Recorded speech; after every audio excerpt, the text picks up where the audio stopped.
It was a really good time in life. Got a job in the mines. I was home every night with the kids, with Carla, making good money. And then it was the 14th of February 2008. Went down the cage, I got put in a truck. We were loading rather large rocks and it was just a loud bang like an explosion. I was going side to side and up and down. All I felt was a click in my back, but within a minute and a half, I couldn't feel from my hips down.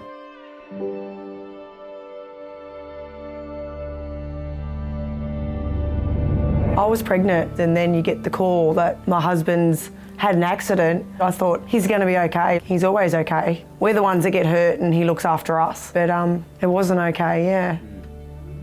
In a matter of a couple of hours, our life had taken a dramatic turn of never-ending spinal surgeries and hospital visits. It just felt like something had hold of my lower back and was twisting it either way. I had to try and be mum and dad, and I had to be there as the taxi driving everyone around. I had to do the shopping. I had to be there emotionally to teach my kids, and I had to be there for Corey. I think if I didn't have the kids, I probably wouldn't have done it so good. They definitely kept me busy and kept me going.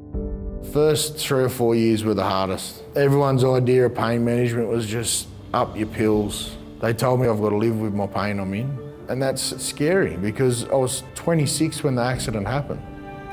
I could see how depressed he was, but he'd never share it. He would just be silent and just tell me, I'm okay, just worry about the kids. It really does eat you away. And you get to a point that there's no hope.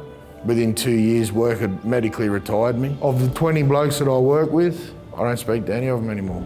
Being apart absolutely hurt us the most. He was always toing and fromming to hospital and the kids' first steps and our son's first birthday, things like that. Like you just never get back. It wasn't fair that I was doing this to her or the kids.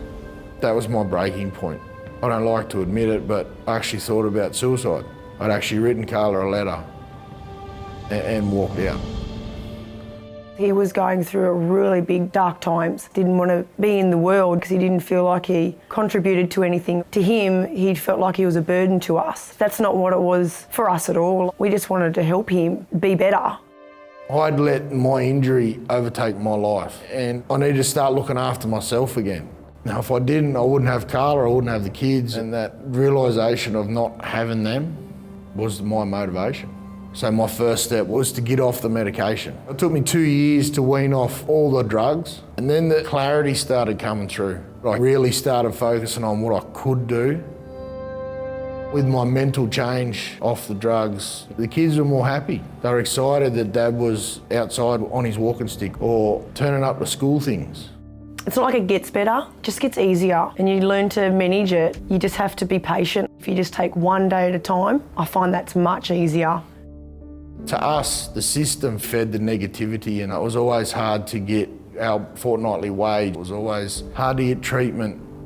When Corey first went into hospital, his work offered a cleaner to come and clean my house. They cleaned it 3 or 4 times and that just ended. But no emotional support whatsoever. Corey's nan was our absolutely saviour. She's in her 70s, but she was just there constantly. I was dependent fully on my workers' compensation. You go from having to answer to doctors that you've never met to having to go and see a solicitor once a month, getting treated like a number or just a case. I had one bloke say to me after I got a payout, why have you still got your walking stick? You got your payout, you're right now. Stepping away from workers' comp was like being released from jail. And for the first time in a long time, Carla and I could make our own decisions. Our decisions weren't based around whether someone's in the car park taking photos of me. Is the insurance company going to let me do it? Through all the clarity of moving on in life, it didn't sit right with me to know that there were other people going through it without any support. So I typed up a rather large email and sent it to WorkCover New South Wales.